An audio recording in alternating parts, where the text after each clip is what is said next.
പകലിലെ പോക്കുവെയിലോ നീ പിടഞ്ഞുണരും കനൽ മിഴിയോ പതഞ്ഞുയരും കടൽ തിരയോ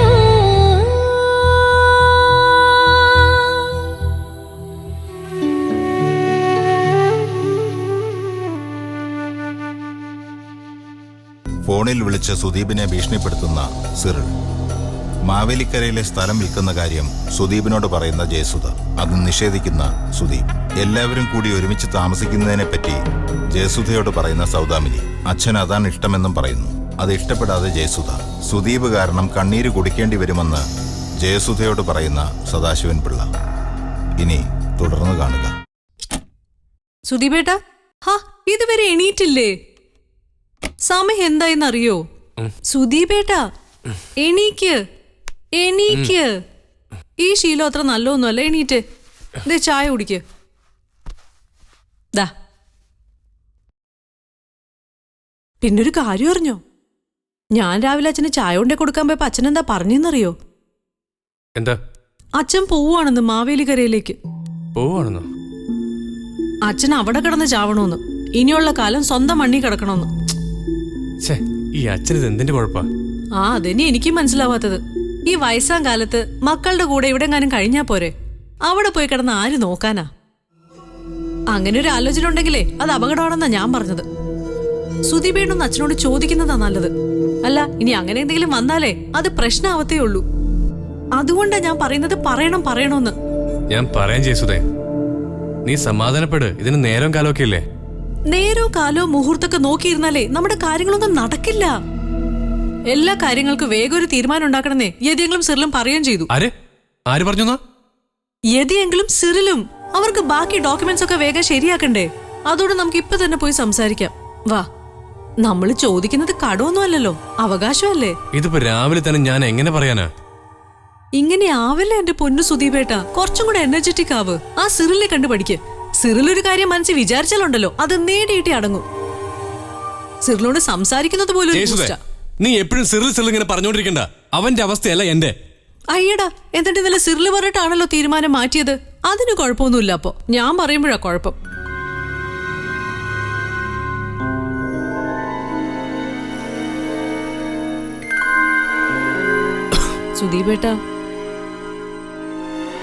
സുദീപേട്ട രാവിലെ തന്നെ ചോദിക്കുന്നതാ നല്ലത്.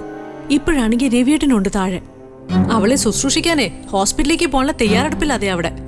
നമുക്ക് ഇപ്പൊ തന്നെ പോയി ചോദിക്കാം. എന്തിനെങ്ങനെ ടെൻഷൻ അടിക്കുന്ന സുദീപേട്ട? ഞാൻ വരാൻ കൂടെ. വാ വാ സുദീപേട്ട, വന്നേ ഇങ്ങോട്ട്. വാ സുദീപേട്ട. അച്ഛനോട് ഇപ്പൊ സംസാരിച്ച ശരിയാവില്ല. അറിയാലോ അച്ഛന്റെ കാര്യം. ഒന്നാമത് നോർമൽ അല്ല. ഞാനിത് രവിച്ചനോട് സംസാരിച്ചോളാം. അപ്പൊ ഐഡിയൊക്കെ ഉണ്ട് സുദീപേട്ടന്റെ മനസ്സിൽ. അതാ നല്ലത്. രവിയേട്ടനോട് സംസാരിക്കുന്നത് തന്നെയാ നല്ലത്. അല്ലെങ്കിലും സുദീപേട്ടനെ കാണുന്നത് അച്ഛനൊട്ടും ഇഷ്ടമല്ല. വാ, രവിയേട്ടനാകുമ്പോ കുഴപ്പമില്ല. വാ. ജയ, ഇതെങ്ങനെയാവുന്ന എനിക്കൊരു ഐഡിയ ഇല്ല. എനിക്കാകെ പേടിയാവുക. ഈ കുടുംബത്തിൽ ഞങ്ങൾ ഇതുവരെ അങ്ങനെ കഴിഞ്ഞിട്ടുള്ളത് ആരും ഒരു കണക്ക് പോലും പറഞ്ഞിട്ടില്ല. ഇതൊന്നും അല്ല ഇപ്പൊ ആലോചിക്കേണ്ടത്. നമ്മുടെ കാര്യങ്ങൾ നടക്കണം, അത്രേ ഉള്ളൂ. വന്നേ, വാ ഇങ്ങോട്ട്. ഓരോരുത്തരുടെ ശീലമൊക്കെ മാറി തുടങ്ങിയത് കണ്ടോ അമ്മേ? സൂര്യൻ കണ്ണിലടിക്കുന്നത് വരെ കിടന്നുറങ്ങുന്നവനായിരുന്നു. ഇപ്പൊ ചോദിക്കാനും പറയാനൊക്കെ ആളുണ്ടല്ലോ. പഴയ ശീലങ്ങളൊക്കെ മാറണം. അവള് പറയുന്നൊക്കെ കേൾക്കണം കേട്ടോ. എന്തിനാ ചേട്ടാ, കേട്ടല്ലേ പറ്റൂ. നമ്മുടെ വീട് പണി ഒന്ന് ലൈവാക്കി എടുക്കണ്ടേ മോനെ? ഇനി അതിന്റെ പുറകിനും നിൽക്കണം കേട്ടോ. അതിപ്പോ ഉടനെ വേണ്ട.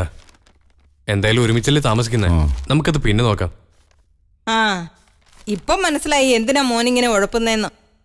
മാറിപ്പോന്നതിന്റെ വിഷമം കൊണ്ടല്ലേ. എന്നായാലും ഒരു വീട് വേണമല്ലോ. പക്ഷേ സുദീപേട്ട മേടിച്ച പ്രോപ്പർട്ടിയിൽ വീട് വെക്കണ്ടെന്ന് എനിക്ക് തോന്നുന്നത്. അതെന്താ മോളെ അങ്ങനെ? അല്ല, അതിലും നല്ലത് എന്റെ പേര് പ്രവീണേട്ട മേടിച്ച പ്രോപ്പർട്ടിയില്ലേ, അവിടെ വെക്കുന്നതാ നല്ലത്. അപ്പൊ പിന്നെ ആ സ്ഥലം എന്ത് ചെയ്യും? അത് നമുക്ക് കൊടുക്കാം. ബിസിനസിന് എന്തായാലും കുറച്ച് പണം ആവശ്യമായിട്ട് വരുമല്ലോ. അയ്യോ, അത് ഇഷ്ടപ്പെട്ട് വാങ്ങിയ നല്ല സ്ഥലമായിരുന്നല്ലോ മോളെ. എന്തായാലും അത് കളയണ്ട.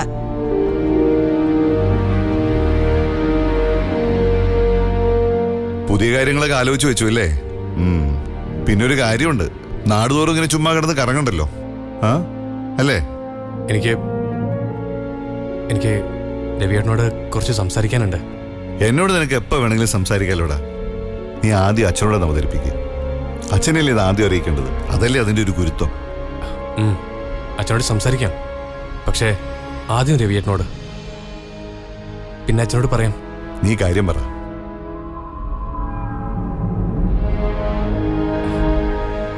ഒരു ഫിനാൻഷ്യൽ കാര്യം. രവിയേട്ടൻ എന്നെ ഒന്ന് സഹായിക്കണം. ഇതാണോ ഇത്ര വലിയ കാര്യം? ഞാനല്ലാതെ ഇപ്പൊ നിന്നെ സഹായിക്കാൻ ആരാ ഉള്ളേ? ഒരു ചേട്ടൻ എന്നുള്ള നിലയിൽ എന്റെ കടമയല്ലേ അത്?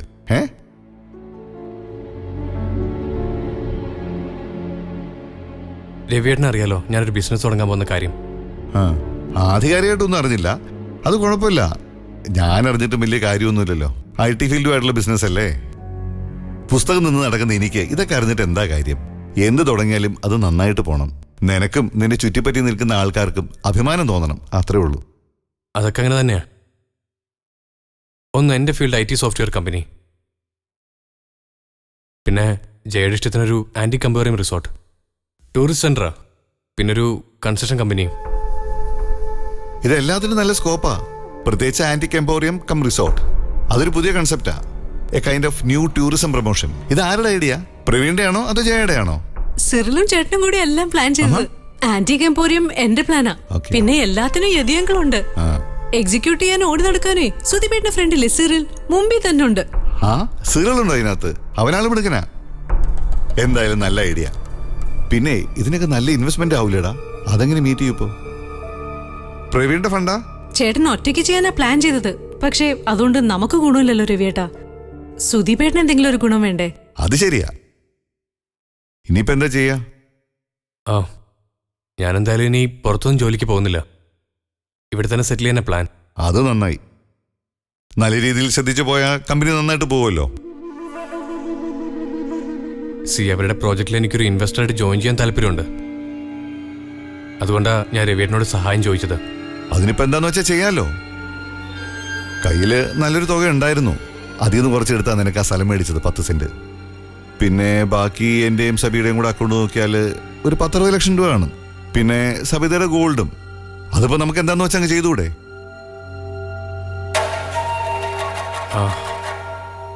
അത് പോരാ, അതിൽ വേറെയും കുറച്ച് കാര്യങ്ങൾ കൂടി ഉണ്ട്.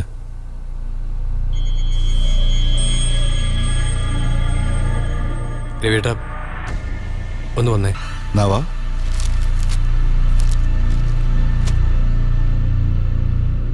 രവി, ഇതുവരെ റെഡിയായില്ലേ? അയ്യോ, 9 മണിക്ക് ഹോസ്പിറ്റലിൽ എത്തണ്ടേ? ഇവരെന്തോ സംസാരിക്കാനുണ്ടെന്ന്. എനിക്കൊരു 2 മിനിറ്റ് മതി ഡ്രസ് ഒന്ന് മാറാൻ. വാടാ ജയ, ഞാനിന്ന് ഹോസ്പിറ്റൽ വരെ പോയിട്ട് പെട്ടെന്ന് വരാം. അതെ, കിച്ചണിക്കാരി മുഷിയാനൊന്നും നിക്കണ്ട കേട്ടോ. 2 ദിവസം കൂടി കഴിയട്ടെ. അല്ല, സുധിപേട്ടന് സ്പെഷ്യൽ ആയിട്ട് എന്തെങ്കിലും ആണെങ്കിലോ? അത് നല്ലതാ. ഇതുവരെ ഞങ്ങളോടൊന്നും ഷെയർ ചെയ്യാത്തത് ചിലപ്പോ നിന്നോട് പറയായിരിക്കും. അമ്മേ,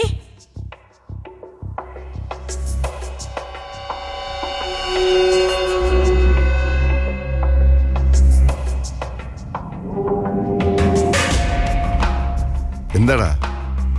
നീ എന്താന്ന് വെച്ചാ പറ. എന്താണെങ്കിലും പറ.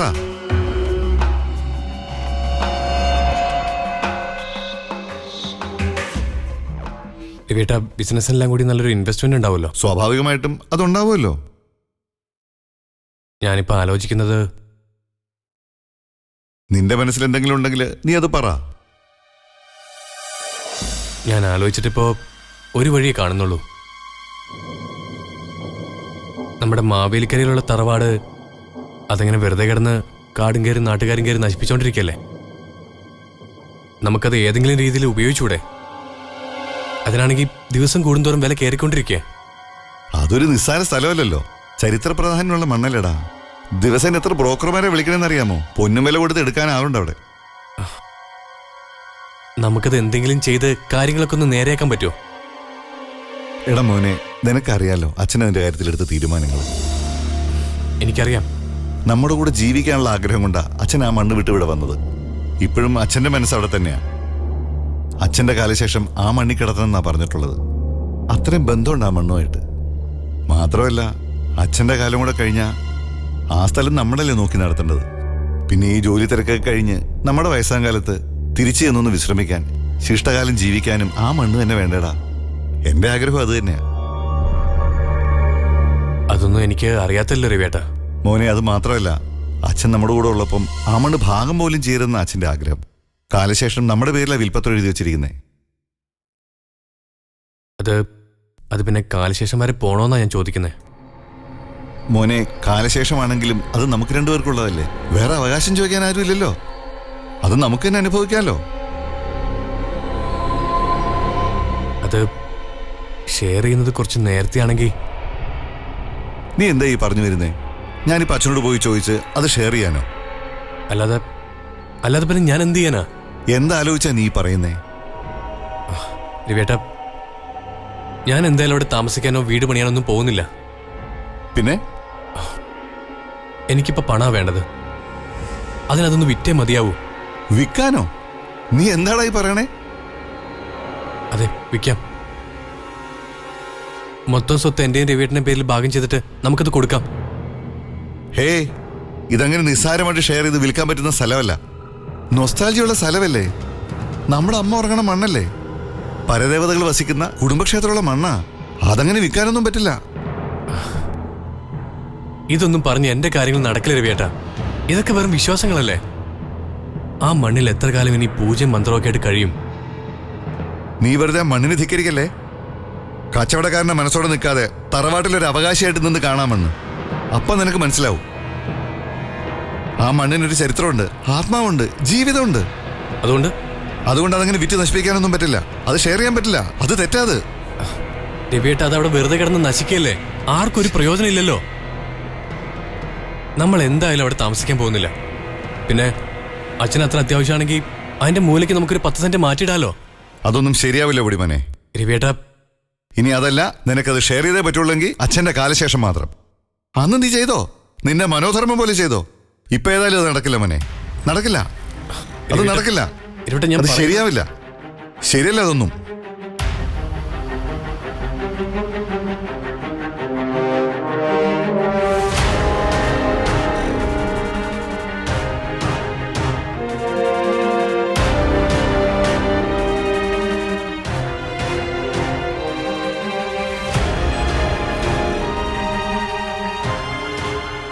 കാലശേഷം കിട്ടിയിട്ട് എനിക്കെന്താ കാര്യം രവിയേട്ടാ?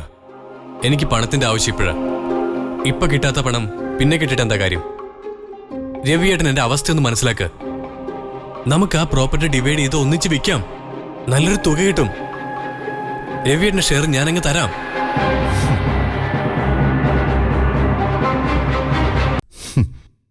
തറവാട് വിറ്റ് ബിസിനസ് ചെയ്യുന്നു കേട്ടിട്ടേ ഉള്ളൂ. നടക്കില്ല. അതൊന്നും ശരിയല്ല. പിന്നെ എന്റെ കാര്യം എങ്ങനെ നടക്കും? അതിനുള്ള വഴി കൂടി പറഞ്ഞു തരൂ. മോളെ, ഇവൻ പറയുന്നത് കേട്ടോ. ഇതൊന്നും ശരിയാവില്ല. ഇതൊന്നും നടക്കുകയില്ല. ചെയ്യുന്നതൊക്കെ നല്ല കാര്യമാണ്. പക്ഷെ അത് തറവാട് വിറ്റിട്ട് വേണ്ടാന്ന് എനിക്ക് പറയാനുള്ളൂ. എടാ, നിനക്ക് ഞാൻ കാശുണ്ടാക്കി തരാം.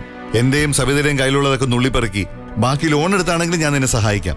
നീ ആ പ്രോപ്പർട്ടി ഒരു ലോൺ എടുക്കാനാണ് ചോദിച്ചെങ്കിൽ പോലും ഞാൻ സമ്മതിച്ചെന്നെ. ഇനി അത് സാധ്യമല്ല. മോളെ, ഇതൊന്നും നടക്കുന്ന കാര്യമല്ല. ആ പ്രോപ്പർട്ടി അങ്ങനെ അനാഥമായിട്ട് കിടന്നുകൊണ്ട് ആർക്കാ പ്രയോജനം രവിയേട്ടാ? നമ്മളൊക്കെ പ്രയോജനം നോക്കിയിട്ടാണോ ഓരോന്ന് കൊണ്ടു നടക്കുന്നത്? സ്വന്തവും ബന്ധവും ചിലതിനോടൊക്കെ നമുക്ക് ആത്മബന്ധവും ഇല്ലേ? എന്താ രവി? നീ ഇങ്ങ് വന്നേ.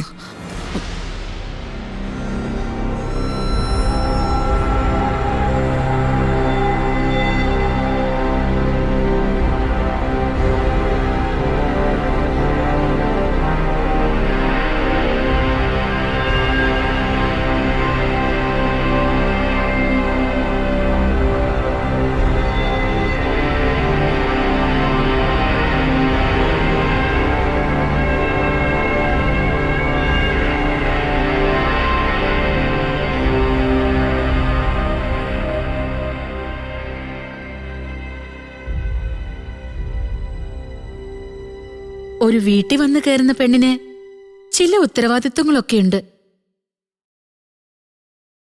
ആ ഉത്തരവാദിത്വം എല്ലാവരെയും കയറി ഭരിക്കാനുള്ള ലൈസൻസ് ഒന്നുമല്ല. കൂട്ടുകുടുംബം പോലെ കഴിയണമെന്ന് ആഗ്രഹിക്കുന്ന വീടാ ഇത്. മക്കൾ എത്ര വലിയവരായാലും, കെട്ടിക്കൊണ്ടുവരുന്ന മരുമക്കൾ എത്ര മിടുക്കികളായാലും, ഇവിടെ ഗൃഹനാഥൻ നമ്മുടെ അച്ഛൻ തന്നെയല്ലേ. അത് ആ കുട്ടിക്ക് മനസ്സിലാവാത്തത് എന്താ? മനസ്സിൽ ആഗ്രഹവും ചിന്തയൊക്കെ ഉണ്ടാവുമായിരിക്കും. പക്ഷേ ഒരു വീട്ടിൽ വന്ന് കയറിയിട്ട് പറയാൻ പറ്റുന്ന കാര്യങ്ങളാണെന്ന് അവള് തീരുമാനിക്കണമായിരുന്നു. അവള് കൊച്ചു പെണ്ണല്ലേ സബി, ചിലപ്പോ ആ വകതിരിവൊന്നും കാണില്ല. നീ ഒന്ന് സംസാരിക്ക അവളോട്. ഇവിടെ നീ അവളുടെ അമ്മയുടെ സ്ഥാനത്തല്ലേ. അവിടെയാ രവിക്കോ എനിക്കോ ഒക്കെ തെറ്റിയത്. ഇപ്പൊ എനിക്കും തോന്നുക, വന്നു കയറിയിട്ട് 2 രാത്രി കഴിഞ്ഞല്ലേ ഉള്ളൂ. തലയണ മന്ത്രം നല്ലതാ, പക്ഷേ ഇത് ഇത്തിരി കൂടിപ്പോയി. തുടക്കത്തിലെ ഇങ്ങനെയൊക്കെയാണെങ്കിൽ ഇനി അങ്ങോട്ട് എങ്ങനെയായിരിക്കും?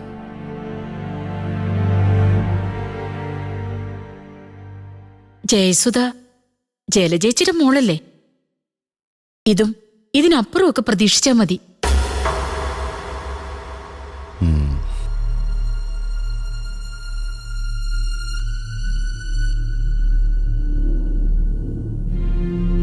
അവനിതൊക്കെ കൊടുക്കേണ്ടത് ഞാനല്ലല്ലോ സബി, അച്ഛനല്ലേ. ഈ അവസ്ഥയില് ഞാനിതെങ്ങനെ അച്ഛനോട് പറയും? രവി ഒന്നും പറയണ്ട, അവനും അവളും കൂടി നേരിട്ട് പറയട്ടെ. അവരുടെ ആവശ്യം അവര് പറഞ്ഞ് നേടിയെടുക്കട്ടെ. അതിന്റെ ഇടയിൽ എന്തിനാ വേറൊരാള്? ഇനിയിപ്പോ എന്താ സബി ചെയ്യാ? സ്വത്തിന്റെ പേരില് ചേട്ടനും അനിയനും കൂടെ ഇവിടെ അടിയാണെന്ന് നാട്ടുകാരെ കൊണ്ട് പറയിപ്പിക്കണം.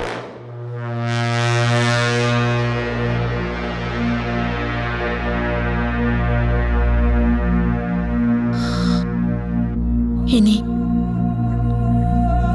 അധികം താമസിക്കാതെ നമ്മുടെ ജീവിതത്തിലേക്ക് ഒരു അതിഥി വരും. നമ്മൾ കാത്തിരിക്കുന്ന ഒരു കുഞ്ഞ്. ഇത്രയും നാളും നമ്മൾ അനുഭവിച്ച വേദനകൾക്കും ദുരിതങ്ങൾക്കുമൊക്കെ അതോടെ അറുതിയാവും. അതും ഇതുമായിട്ട് ഇപ്പൊ എന്താ ബന്ധം സബി? രവി ഒരു ശുദ്ധഗതിക്കാരനാ.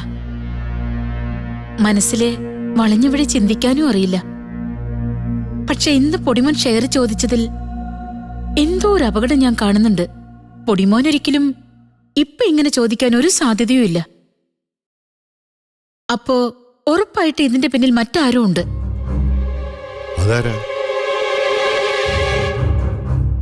അച്ഛനും അമ്മയും അല്ലാതെ എല്ലാവർക്കും നമ്മുടെ കുഞ്ഞിന്റെ വരവറിയാം. എന്താണ്, എങ്ങനെയാണ്, ആരുടെ കുഞ്ഞാണെന്നൊക്കെ. അതിന് സ്വത്ത് കൈമോശം പോവില്ല രവി. അവരുടെ ഭാഷയിൽ വഴിപിടിച്ചൊരു കുഞ്ഞിന് സ്വത്ത് കൊടുക്കേണ്ടി വരില്ലേ? അങ്ങനെയൊക്കെ അവര് ചിന്തിക്കൂ.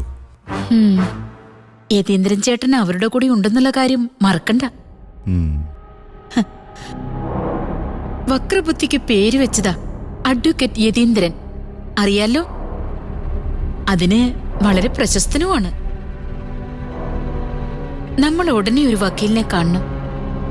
അഡോപ്ഷന്റെ ലീഗൽ വശങ്ങൾ കൃത്യമായി പഠിക്കണം. ഇല്ലെങ്കിൽ ഒരു വലിയ ദുരന്തത്തിൽ എല്ലാം ചിലപ്പോൾ അവസാനിക്കും.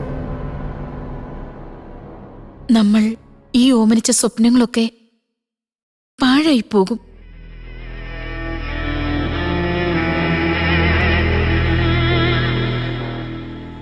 ഇപ്പൊ എന്റെ മനസ്സിൽ തോന്നുക രവി, ഈ കല്യാണത്തിന് കൂടുതൽ സപ്പോർട്ട് ചെയ്തത് ഞാനായിരുന്നു. ഇപ്പോ അത് തെറ്റായി പോയെന്ന് തോന്നുന്നു എനിക്ക്. സബി, അതിനുവേണ്ടി ഇപ്പൊ എന്താ ഉണ്ടായേ? ഇനി അങ്ങോട്ട് ഒരുപാട് കുഴപ്പങ്ങൾ ഉണ്ടാവാതിരിക്കാൻ നമ്മൾ കരുതിയിരുന്നേ പറ്റൂ രവി. വന്നു കയറിയ പെണ്ണിന് സ്വന്തം അഭിപ്രായങ്ങളൊക്കെ ഉണ്ടാവുന്ന നല്ലതാ. പക്ഷെ ഈ വീട് ഭരിക്കാൻ അവളുടെ അമ്മയോ ആങ്ങളെയൊക്കെ ശ്രമിക്കാൻ തുടങ്ങിയ അത് കുഴപ്പമാണ്. എനിക്കിപ്പോ നല്ല പേടിയുണ്ട്. നിങ്ങളെ സഹോദരങ്ങളെ അത് രണ്ടാക്കും. ഈ വീടിന്റെ സ്വത്ത് അവർക്ക് കൈകാര്യം ചെയ്യാനുള്ള അവസരം ഉണ്ടാക്കുക.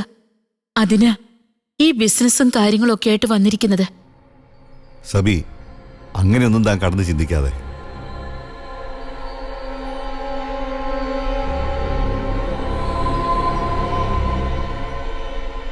സബി, താൻ ഈ വീട്ടിലെ ചേട്ടത്തിയമ്മയാണ്, അതായത് അമ്മയുടെ സ്ഥാനം. നീ പറഞ്ഞ പിന്നെ പൊടിമോൻ കേൾക്കും, അനുസരിക്കും, അനുസരിച്ചിട്ടുമുണ്ട്. ഇന്നും അവൻ ആ ബഹുമാനം നിന്നോടുണ്ട്. നീ ഈ വീട്ടിൽ വന്നു കയറിയൊരു മരുമോളാ. അമ്മയുടെ സ്ഥാനം അലങ്കരിക്കുന്നവളാ.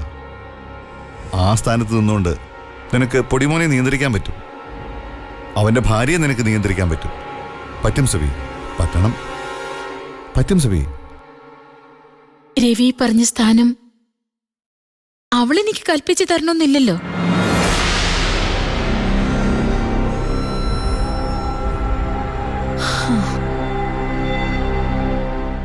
രവി എഴുന്നേറ്റ് ഡ്രസ് മാറ്. നമുക്ക് ഹോസ്പിറ്റലിൽ പോകണ്ടേ? ഇപ്പൊ തന്നെ ലേറ്റായി. ചിലപ്പോ ഇന്ന് ഡിസ്ചാർജ് ചെയ്യുന്ന പറഞ്ഞത്. ചെന്നാലേ അറിയത്തുള്ളൂ.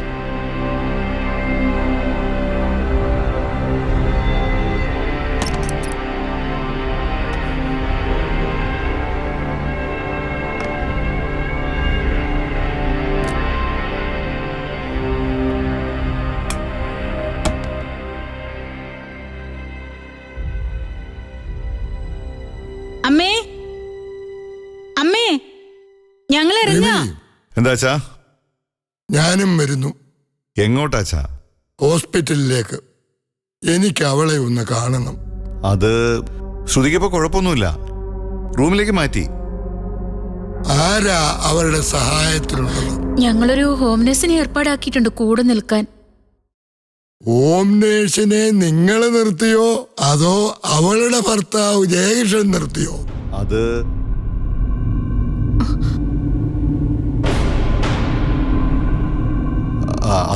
അവളുടെ ഭർത്താവ് ജയകൃഷ്ണനോട് ചോദിച്ചിട്ട് നമ്മൾ നിർത്തി.